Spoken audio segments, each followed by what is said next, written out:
Maylin, oh. Ito na yung pinakawa mo. Gusto ko sanang mag-sorry ulit sa nagawa ko.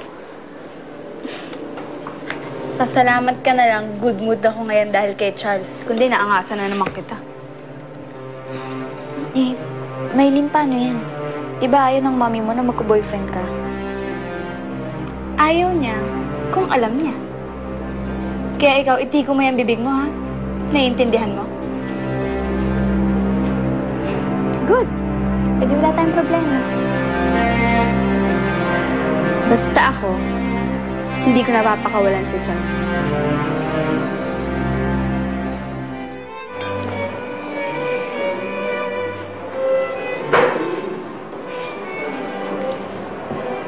Ano, Lilian, okay ba?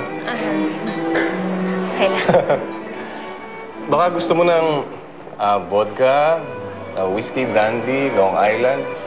Naku, Ferdinand, alam mo naman na hindi ako umiinom eh. Lilian, dapat masanay ka na. Alam mo, maraming mga parties na darating. Malapit na New Year. Pagkatapos mamaya, may celebration na naman. Siguro mas maganda kung simulan na lang natin sa sayaw. Diba? Naku, Ferdinand, alam mo, hindi ako sumasayaw. Hindi... Akong bahala sa'yo. Simulan muna natin sa mabagal. Naku, Ferdinand, hindi ako marunong sumayaw.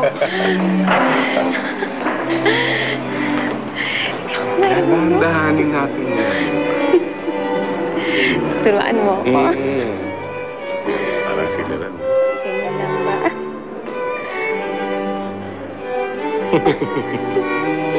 Sabi ko lagi.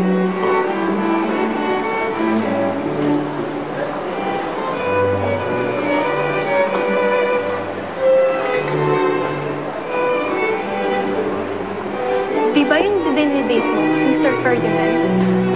Asawa niya.